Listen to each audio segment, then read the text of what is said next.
नमस्कार. व्यासपीठावरील सर्व मान्यवर आणि उपस्थित बंधू आणि भगिनींनो, मी रोहिणीताईंचे मनपूर्वक आभार मानते की रोहिणीताईंनी आज ही संपूर्ण राज्याची संघटनेची अतिशय महत्त्वाची मीटिंग आज मुंबईला बोलवली आहे. आणि आज राज्यात जे चित्र आहे राजकीय आणि सामाजिक याच्यावर एक सविस्तर चर्चा सकाळपासून तुमच्याही भाषणांमधून आली, व्यासपीठावरच्याही भाषणांमधून आली. आणि राष्ट्रवादी काँग्रेस पक्षाचं पुढच्या 1 वर्षाचं धोरण काय असेल, कारण 2 महत्त्वाची इलेक्शन्स आज येत आहेत. 4-5 महिन्यावर लोकसभेचं इलेक्शन आहे आणि 10-11 महिन्यांनी विधानसभेचं इलेक्शन आहे. त्याच्यामुळे पुढचे 12 महिने हे आपण इलेक्शन मोडमध्ये असणार आहे. आणि त्याच्यामुळे त्याची तयारी, संघटना, त्याची बांधणी या सगळ्याची एक सविस्तर चर्चा आणि दिशा काय असेल आपली किंवा पुढच्या वर्षभरात काय कामाची अपेक्षा आहे हे खरं तर आपल्याला या मीटिंगमधून मलाही अपेक्षित होतं की आदरणीय पवारसाहेब आणि जयंतरावांनी आणि रोहिणीताईंनी आपल्याला पुढच्या वर्षभरात आपण सगळ्यांनी काय काम करायचं आहे याची एक दिशा आपल्याला द्यावी, हा या मीटिंगच्या मागचा विचार होता. आज इथे उभी असताना महाराष्ट्राची परिस्थिती जी माननीय देशमुख साहेब आणि राजेश भैयांनी मांडली ही अतिशय गंभीर आहे. मी जेव्हा दिल्लीत काम करते तेव्हा दिल्लीवरनं खरं तर आम्ही महाराष्ट्र म्हणून बघतो, राज्यांचा डेटा सगळा आमच्याकडून येतो. हे दुर्दैव आहे की एक काळ असा होता की महाराष्ट्राचे मुख्यमंत्री दिल्लीत आले म्हणजे राजकीय भूकंप होणार अशी एक भीती सगळ्यांना वाटायची. आणि महाराष्ट्राचे मुख्यमंत्री आले हे दिल्लीमध्ये ही एक मोठी बातमी असायची की महाराष्ट्राचे मुख्यमंत्री दिल्लीला का आलेत, तर काय धोरणात्मक निर्णय होणार. आता दुर्दैव आहे की महाराष्ट्राचे माननीय मुख्यमंत्री हे पालकमंत्री ठरवण्यासाठी दिल्लीला जातात, कुठलं मोठं धोरण घ्यायला जात नाही. आणि मी टीका म्हणून करत नाही, कारण का अनेक राज्यांचे मुख्यमंत्री दिल्लीला येतात आणि सगळ्या राज्यांचा डेटा आमच्याकडे येतो. कुठल्या राज्यात काय चाललंय, इन्व्हेस्टमेंट्स किती आल्या आहेत, महिलांची परिस्थिती काय आहे, सामाजिक परिस्थिती काय. आणि आज दुर्दैवाने इन्फ्रास्ट्रक्चरच्या बाबतीत देश पुढे असेल पण नुसतं इन्फ्रास्ट्रक्चरनी माणसाच्या आयुष्यात बदल होत नाही. एक मोठा समृद्धी मार्ग झाला म्हणून मला विचाराल तर प्रॉफिटपेक्षा नुकसानच जास्ती झालंय. कदाचित राजेश भैया लवकर जात असतील पण ज्या वेगाने तो रस्ता जातो ना तिथल्या सगळ्या जे छोटे छोटे दुकानदार होते किंवा छोट्या छोट्या गावं होती त्या सगळ्यांचं महत्त्व कमी झालेलं आहे. वेळ कदाचित कोणाचा वाचत असेल पण त्या समृद्धी मार्गाने खरंच आपल्या आयुष्यात काय मराठी माणसाच्या बदल झाला याचं उत्तर माझ्याकडे तरी आली नाही. आणि त्याचं एक ऑडिट करायचं आम्ही ठरवलेलं आहे की एवढं मोठं जेव्हा तुम्ही इन्फ्रास्ट्रक्चर करता तेव्हा त्याचा खरंच उपयोग तिथल्या स्थानिक लोकांना किती होतो. पुण्यातले खूपशे लोक आहेत, मेट्रो मेट्रो मेट्रो, माझा मेट्रोला अजिबात विरोध नाही, पण जर मी त्यांच्या जागी असते तर हजारो करोड रुपये हे मेट्रोमध्ये घातले नसते, पहिले सगळ्या PMT बसेसमध्ये घातले असते, ST महामंडळ नीट केलं असतं आणि नंतर मी मेट्रो केले असते. म्हणजे रोटी सब्जी दाल चावल आधी का मोदक आधी. नागपूरचं कोणी आलंय का नाही मला माहिती नाही, पण देशमुख साहेबांना माहिती आहे की त्यांच्या नागपूरच्या मेट्रोमध्ये लोक वाढदिवस करतात, फॅशन शो करतात, नाही तर पत्ते खेळतात.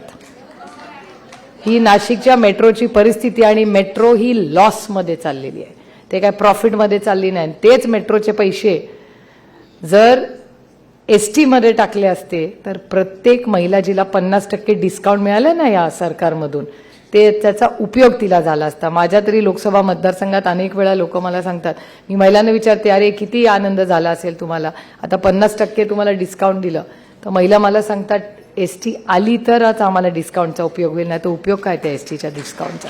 त्यामुळे ही जी धोरणं हे सरकार करत असतं ह्याच्यातून खरंच तुमच्या आणि माझ्या आयुष्यात फरक पडतोय का, तर मला विचारायला तर गेल्या 1.25 वर्षामध्ये काहीही फरक पडलेला नाही.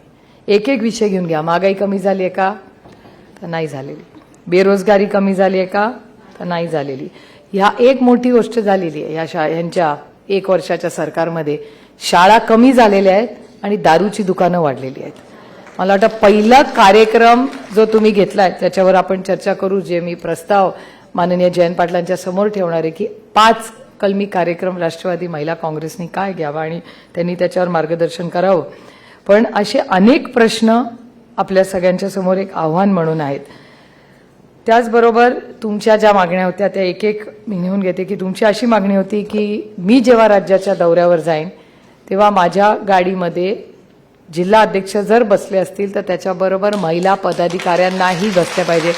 ती खबरदारी मी स्वतः आज नंतर घेईन की जयंत पाटील आले की सगळे पुरुष पदाधिकारी त्यांच्या गाडीत बसतील. त्याच जिल्ह्यात मी आले की महिला पदाधिकारी माझ्या गाडीत बसतील. म्हणजे महिला अध्यक्षांना तुम्ही गाडीत बसवू शकता, माझा काही असा काही विरोध नाही त्याला. पण ते एक.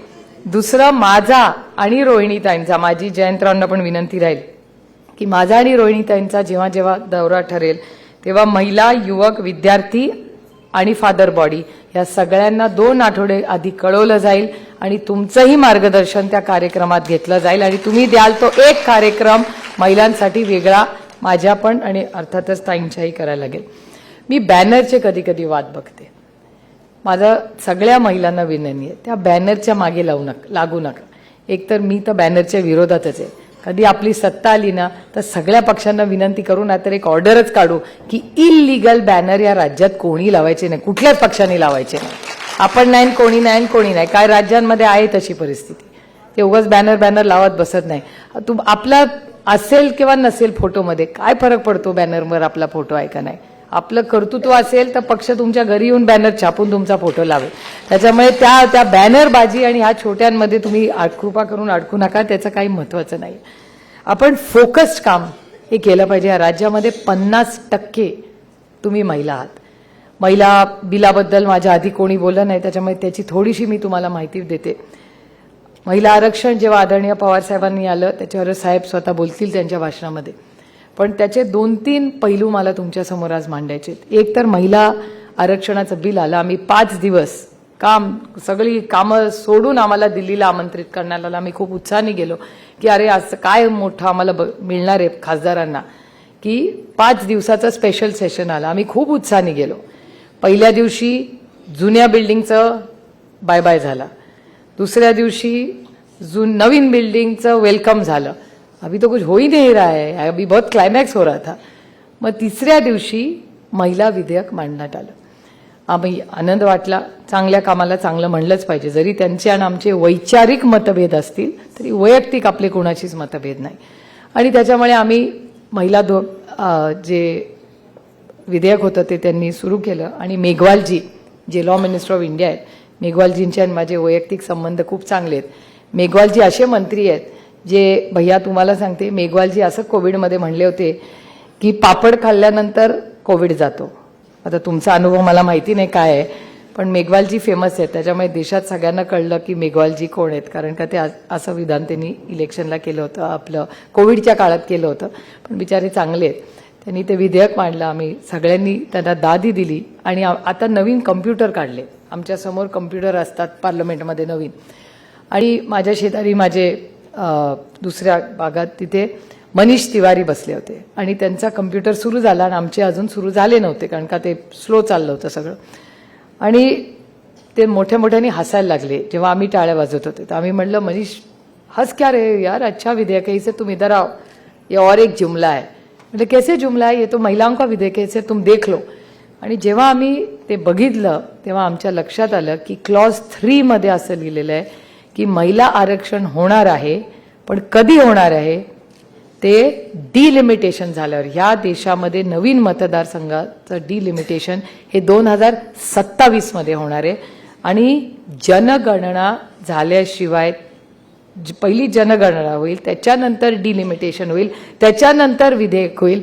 म्हणजे तुम्हाला तुमचं नाव लिहिलंय, चेकवर सही केलेली आहे, त्याच्यावर अमाऊंट घातलेला आहे, पण त्याच्यावर तारीख लिहिलेली नाही आहे. त्याच्यामुळे हे सगळं जे महिला विधेयक आहे हा एक मोठा जुमला आहे. त्याच्यामुळे मला असं वाटतं की 5 दिवस आम्हाला जो बोलून खाटाटोप केला त्याचा अगदी देशाचा पण वेळ. 1 दिवस पार्लमेंट चालवायला 5 कोटी रुपये लागतात. 25 कोटी रुपये त्यांची हाऊस म्हणून जुमलेबाजीसाठी भारतीय जनता पक्षाने वाया घालवले आहेत. आणि मी या गोष्टीचा जाहीर निषेध करते. महाराष्ट्राने त्याची अंमलबजावणी 1 वर्षाच्या आत केली होती. ह्यांना अंमलबजावणी करायला 10 वर्ष लागणार आहेत. त्याच्यामुळे महिला आरक्षण न विधानसभेत मिळणारे न लोकसभेला मिळणारे 2024 मध्ये आपल्या पदरात काही पडणार नाहीये. त्याच्यामुळे हा फुल ती जुमलेबाजी होती, हे तुम्ही सगळ्या महिलांना माहिती असलं पाहिजे. त्याचबरोबर दुसरा एक भैयांच्याही भाषणात जी गोष्ट आली तेच मी स्वतः नांदेडला जाऊन आले, तेही अनेक ठिकाणी जाऊन आले. तुम्ही विचार करा कोविडमध्ये, आणि मी राजेश भैयांचा उल्लेख एवढ्यासाठीच करते की दिल्लीमध्ये म्हणजे काश्मीर टू कन्याकुमारी कुठलंही वर्तमानपत्र तुम्ही काढलं कोविडच्या काळामध्ये ह्या देशाला दिशा द्यायचं आरोग्यामध्ये कोणी काम केलं असेल तर ते माझे बंधू राजेश टोपे आहेत. हे उभ्या महाराष्ट्राने देशाने पाहिलेलं आहे. आणि सगळ्यात मोठी गोष्ट की त्यांच्या आई ICU मध्ये होत्या. आई ICU मध्ये असली तरी राजेश भैया एक दिवस घरी थांबले नाही. कोविड ते आणि अनिल देशमुख साहेब याची जोडी होती. ते होम मिनिस्टर होते आणि हे आरोग्य मंत्री होते. जेव्हा मास्क कसं आपल्याला कोविड होतं हे कुणालाही काही माहिती नव्हतं. सगळे लॉकडाऊनमध्ये बसले होते. पण सगळ्या मंत्रिमंडळात सगळ्यात जास्ती त्या काळात दौरे कोणी केले असतील तर ते देशमुख साहेब आणि राजेश टोपेंनी आहे. हे त्यांचं सगळं काम उभ्या महाराष्ट्राने पाहिलेलं आहे. आणि त्यांना काय मिळालं? राजेश टोपेंना तुम्हाला माहिती आहे की त्यानंतर आता नांदेडला ते गेले, औरंगाबादला गेले आणि त्यांनी सांगितलेली गोष्ट खरी आहे की दोन्ही ठिकाणी हलगर्जीपणामुळे ते गेलेले आहेत. त्याच्यामुळे नांदेड, ठाणे, नागपूर आणि संभाजीनगर या चारही ठिकाणी ज्या गोष्टी झालेल्या आहेत हे या खोके ट्रिपल इंजिन सरकारनी या लोकांची हत्या केलेली आहे. हा माझा या सरकारवर आरोप आहे. त्या आईचं दुःख हे काय नवीन काल केलं, ताई म्हणत होत्या मगाशी विद्याताई, लेक लाडकी नावाची तुम्ही स्कीम केली. जेव्हा ती लेक लाडकी गरोदर होती आणि तिला मूल झालं, ते मूल झाल्यानंतर तुमची लाडकी लेक एका मुलाला जन्म देते, तिला एवढ्यासाठीच औषध तिथे मिळालं नाही कारण का कोणीतरी प्रशासनातलं म्हणत होतं की नाही तुम्ही बातम्या बाहेर देता, तुम्हाला संधी मिळणार नाही. आणि ह्या राज्याचे मुख्यमंत्री आणि मुख्यमंत्री नंबर 1, मी त्यांना नंबर 1 का म्हणते, ते परवा एका कार्यक्रमाला गेले होते आणि त्यांची सगळी सोशल मीडियाची नंबरची टीम धावपळ करत होती. त्याच्यावर लिहिलं होतं DCM 1 DCM 1 DCM 1. म्हणजे DCM 1 कोण आहे? ते म्हणले DCM 1 म्हणजे देवेंद्र फडणवीस. म्हटलं 1 आणि 2 कोणी त्यांना सांगितलं? ते म्हणले त्यांनीच ठरवलंय. म्हटलं त्यांना कोणी सांगितलं की ते 2 आहेत आणि हे 1 आहेत? दोघंही एकच आहे, ते DCMच आहे, त्याच्यात 1 आणि 2 कुठे आलं? ते म्हणले नाही, त्यांच्या सगळ्या टीमवर टी-शर्टवर. आणि मी हे सांगत नाही, यांना विचारा, एवढे कॅमेरे लावलेत ना, त्यांना विचारा की DCM 1 असे शर्ट घालून ते DCM 1 वाले सगळीकडे फिरत होते. ते दोघांना पालकमंत्री बदलण्यासाठी दिल्ली दरबारी जायला वेळ होत्या, पण त्याच प्रायव्हेट प्लेननी नांदेडला जायला त्यांना वेळ नव्हता, जिथे ही लेक लाडकी रडत होती. आणि ती 12 अशा लाडक्या लेकींच्या या महाराष्ट्रांची मुलं 24 तासात दगावली आहेत. त्याचं उत्तर कोण देणार? ही हत्या नाही आहे? या हत्याला हे जाहीर निषेध केलाच पाहिजे. आता ही बाकीची भाषणं झाली की आपण 3-4 असे निर्णय घेऊ आज संध्याकाळी की ज्याच्या विरोधात राष्ट्रवादी काँग्रेस महिलेनी काम केलं पाहिजे. आज नंतर तुम्ही सगळ्यांनी तुमच्या जवळच्या हॉस्पिटलमध्ये जाऊन, मी माझ्या मतदारसंघात ठरवले, मी वर्षातून 2 वेळा माझ्या सगळ्या मतदारसंघातले आरोग्य सेवांची ऑडिट करायची. मी आता 3 महिन्यांनी करणार आहे, कारण का मला यांच्यासारखं पाप नको येते. मी कसं तोंड दाखवणार त्या आईला? तिचं मूल जर असं गेलं माझ्या लोकसभा मतदारसंघात तर मी कसं तिला उत्तर काय देणार? मी तिला सत्तेत नसले तरी लोकप्रतिनिधी आहे ना, आणि अजून तरी संवेदनशील आहे. त्यांच्या इतकी सत्तेसाठी मी असंवेदनशील झालेले नाहीये. त्याच्यामुळे या सगळ्या गोष्टीचा अतिशय गांभीर्याने विचार केला पाहिजे तुम्ही की आरोग्य सेवा, शिक्षण, आता शाळा बंद करायच्या का नाही हा निर्णय तुम्हाला घ्यावा लागेल की तुम्ही शाळात राष्ट्रवादी काँग्रेस पक्ष हा या शाळा बंद करू या ट्रिपल इंजिन सरकारला देणार का नाही, हा ठराव आपल्याला आज पास करावा लागेल आणि त्याच्यात आपल्याला काम करावं लागेल. त्याच्यानंतर कोल्हापूरच्या ताई जोरात भाषण करत होत्या. त्या कोल्हापूरबद्दल बोलल्या, बरंच काय काय बोलल्या. मला पुढे जाऊन तुम्हाला ताई सांगायचं आहे, याचं उत्तर आपल्याकडे नाही आहे. मी समरजित घाडगेंना आव्हान करते या व्यासपीठावरनं की समरजित घाडगे जबाब दो. जेव्हा तुम्ही आरोप केले ते खरे होते का खोटे? जर खरे असतील तर मग राज्यासाठी समरजित घाडगेंनी लढलं पाहिजे आणि या महाराष्ट्राला आणि त्या शेतकऱ्याला न्याय म्हणून दिला पाहिजे, हे त्यांनी केलं पाहिजे. आणि जर समरजित घाटगेंनी आणि भारतीय जनता पक्षाने त्या नेत्यावर खोटे आरोप केले असतील तर भारतीय जनता पक्षाने जाहीर राष्ट्रवादी काँग्रेस पक्षाची माफी मागितली पाहिजे की आम्ही केले ते आरोप खोटे होते. असं घ्या, दोन्हीकडून नाही चाललं. ते आता तुमचे पालकमंत्री झालेले आहेत, मग कसं चालतं तुम्हाला हे? म्हणूनच त्यांचं नाव आता आपल्याला बदलायचं. आता आपण सगळ्या आत्या झालेलो आहोत, त्यामुळे आत्याचा रोल आता करायचा. ती भारतीय जनता पक्ष नाहीये, आज नंतर ती भ्रष्ट जुमला पार्टी आहे, हे नाव आपण आता त्यांना दिलं पाहिजे.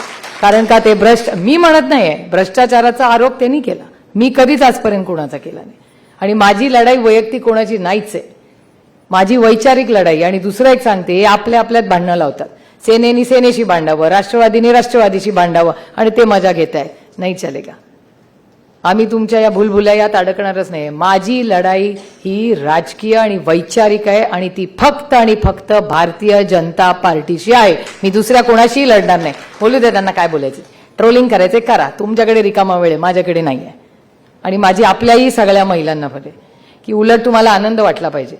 भारतीय जनता पक्षामध्ये लेक लाडकी वगैरे असे काय काय करतात, त्यांच्या ज्या ज्या मोठ्या पदावर महिला आहेत ना, त्या ट्रेनिंग घेऊन काँग्रेस आणि राष्ट्रवादीतूनच गेलेल्या आहेत. त्याच्यामुळे तुम्हाला आनंद वाटला पाहिजे त्याचा की काँग्रेस मुक्त भारत करेंगे. अरे काँग्रेस मुक्त भारत कसं? देवेंद्रजींचे आभार माना. ते काय म्हणाले 2024 मध्ये, मी 5 वर्षासाठी अजित पवारांना मुख्यमंत्री करणार. अरे स्वागत करायला राष्ट्रवादी, महिला काँग्रेस आणि मी स्वतः पहिला हार दादाला घालायला जाऊ. का नाही जाणार? भाऊ पहिला माझा आहे, नंतर त्यांचा हक्क आहे. पहिला हक्क माझा आहे, हार तर मीच पहिला घालणार.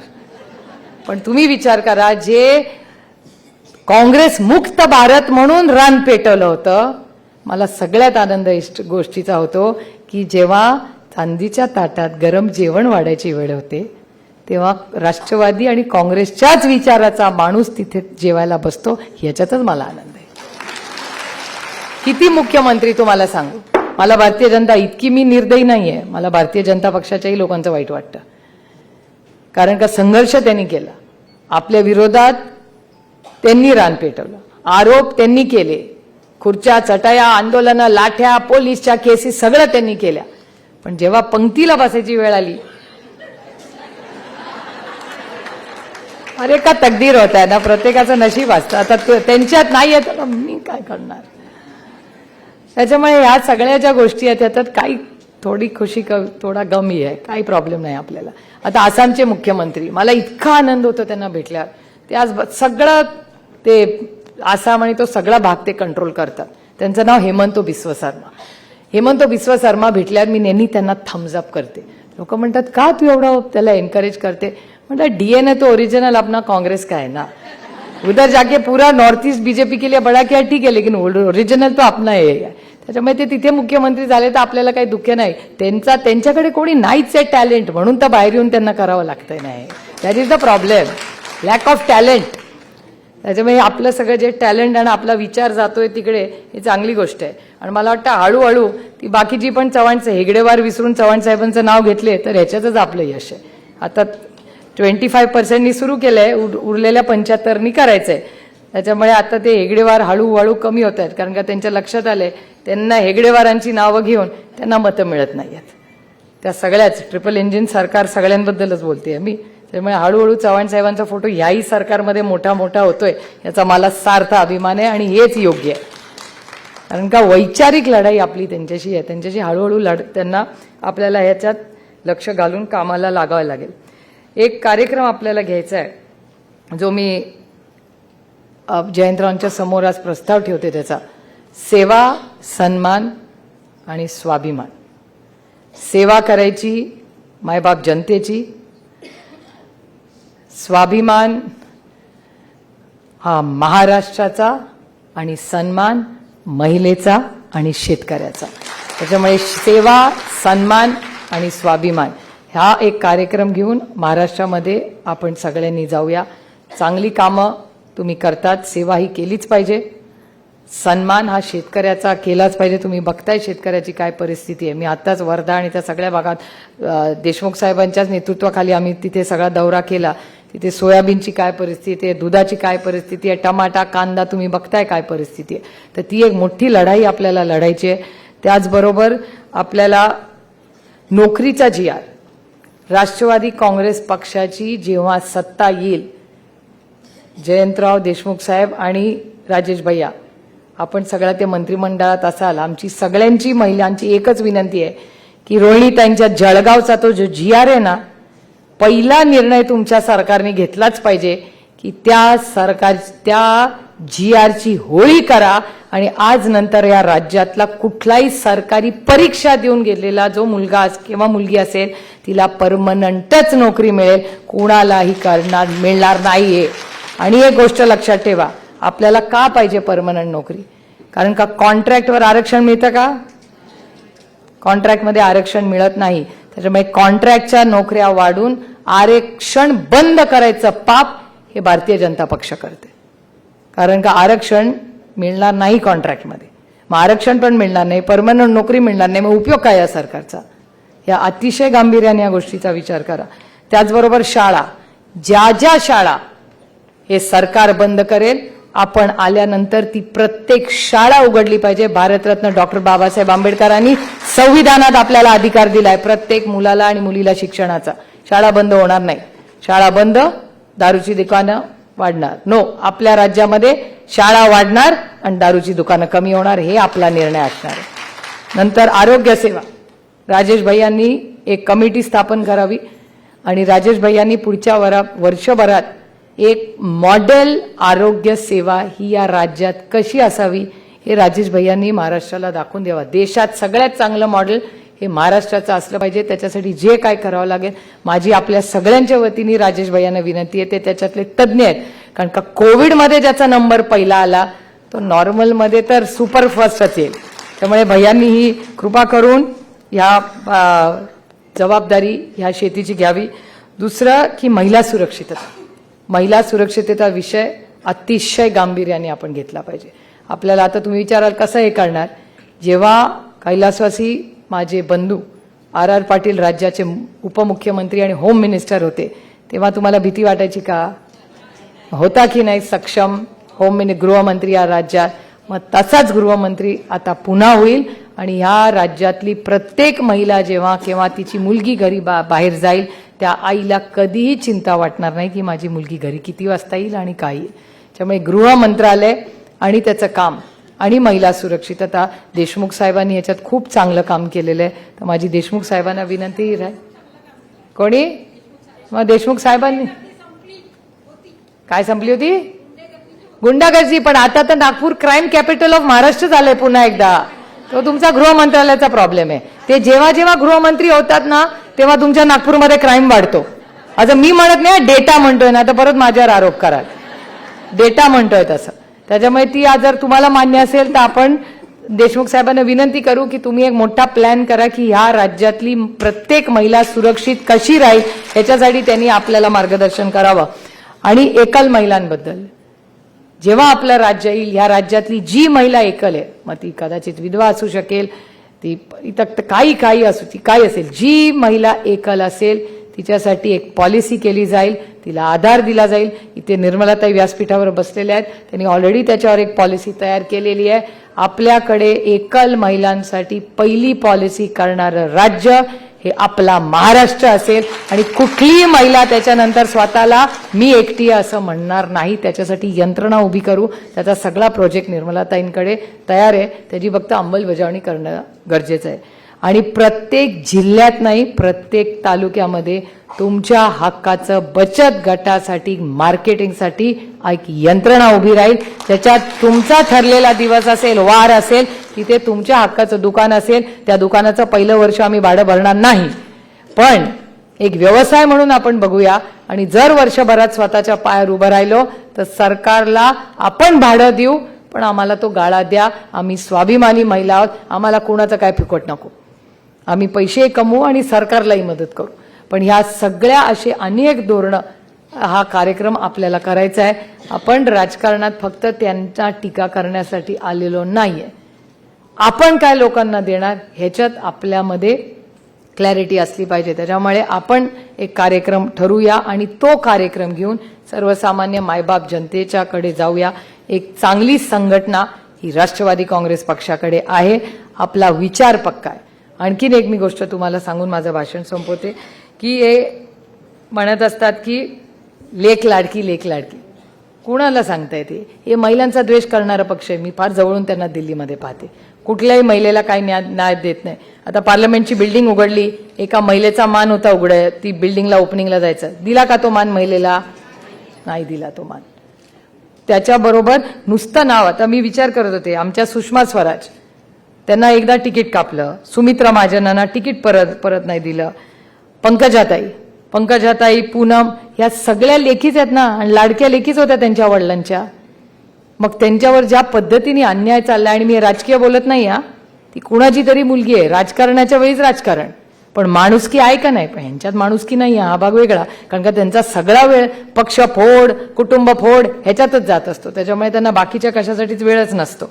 त्याच्यानंतर आपल्या रोहिणीताईंची बहीण, ती पण कुणाची तरी लाडकी लेकच आहे.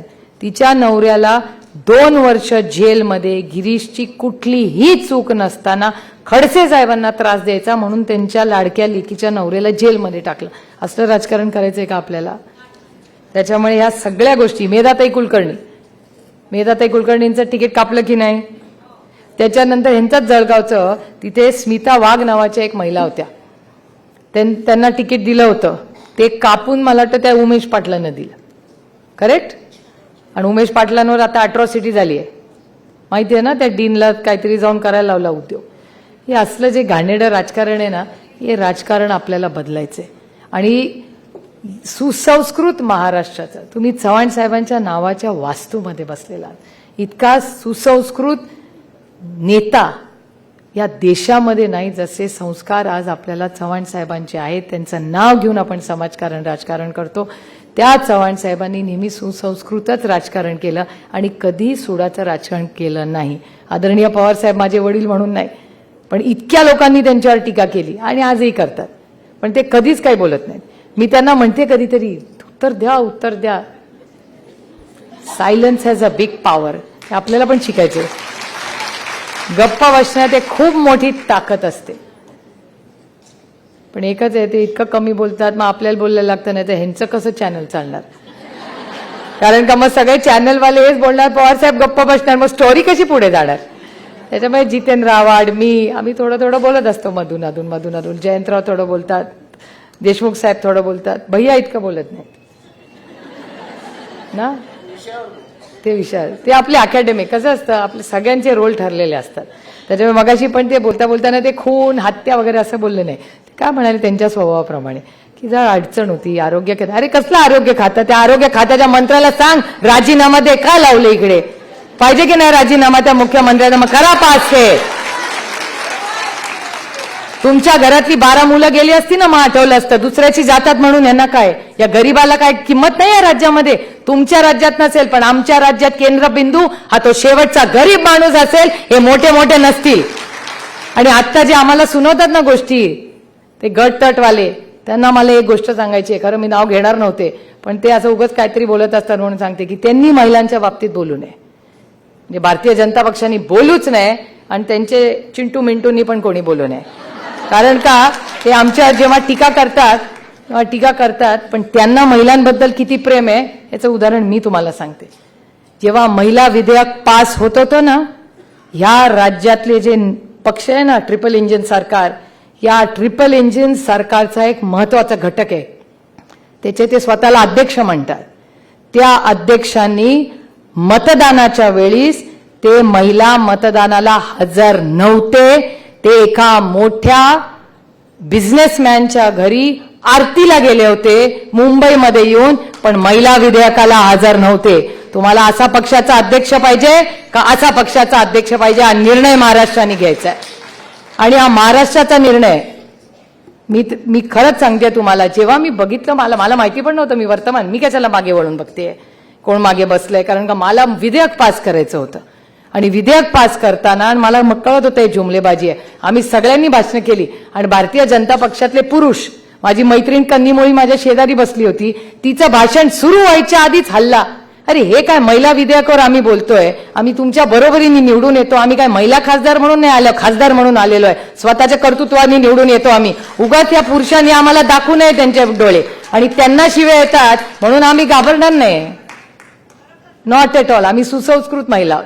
आणि ते उभं राहून कटकट करायला लागल्यात. म्हणलं डाऊन. माझी मैत्रीण बोलतेय, बसला गप्प. नंतर केला दुवा. आता त्याच्या विरोधात चालली आहे माझी लढाई. पार्लमेंटमधून सांगितले असले लोक वागणार असतील ना तर घराच्या बाहेर, तिथून बाहेर जायचं, आमच्याशी असं वागायचं नाही. आणि मग म्हणायचं भारतीय माता आहे, हे आम्हाला माता बिता नको, माणूस म्हणून ट्रीट करा, आंबास झाला, आमच्या आयुष्याचं सार्थक झालं.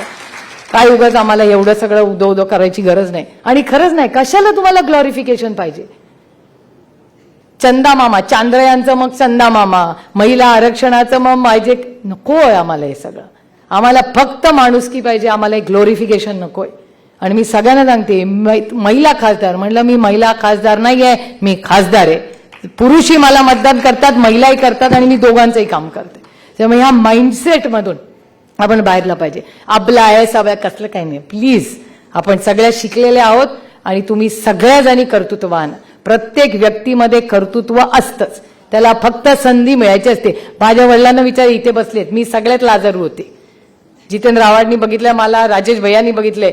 माझा एक काळ असा होता की मी आईच्या पदराच्या मागे लपून बसायची. मला नमस्कार पण कोणाला करता यायचा नाही. लाजायची. माझ्या आईचा बोळा करून टाकायची मी, ह्याचा लाजून लाजून तिच्या पदराचा. आज उलट झालंय 50 वर्षांनी. आई पदर धरते आणि म्हणते आता बस. तशीच परिस्थिती झाली. त्यामुळे प्रत्येकाच्या आयुष्यात येतो, जबाबदारी येतात, सुख दुःख आव्हानं येतात. इसी को दुनिया कहते. यश अपयश येईल नाही, पण यश तुम्ही मंत्री आहात म्हणून तोडलं जात नाही, ते तुमच्या झालेल्या संस्कारावरनं ठरवलं जातं. आज मंत्रालयात खूप मंत्री बसलेले आहेत, पण ते खोके, ट्रिपल इंजिन, गद्दार, काय काय शब्द येतात. कोणाला पाहिजे असं मंत्रीपद?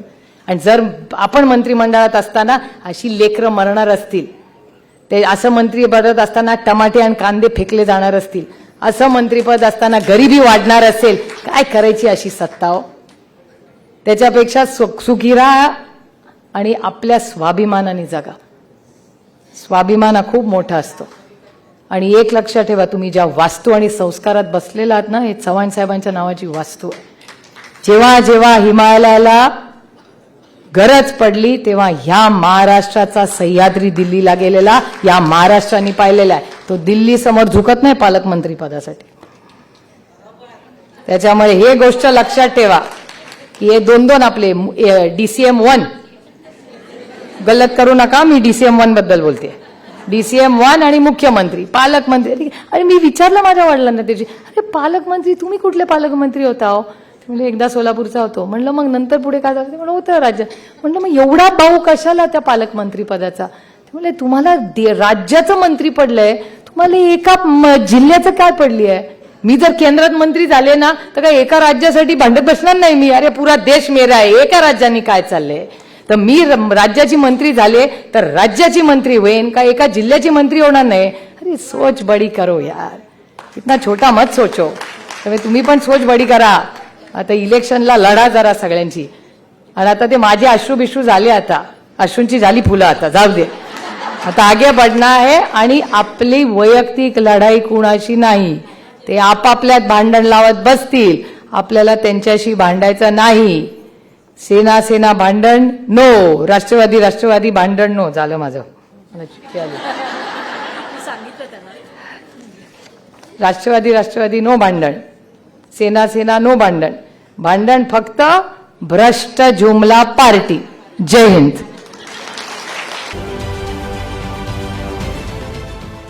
देश विदेशातील प्रत्येक घडामोडींचे लाईव्ह अपडेट मिळवण्यासाठी आता साम टीव्हीच्या सर्व सोशल मीडिया प्लॅटफॉर्मला लाईक, फॉलो आणि सबस्क्राईब करा.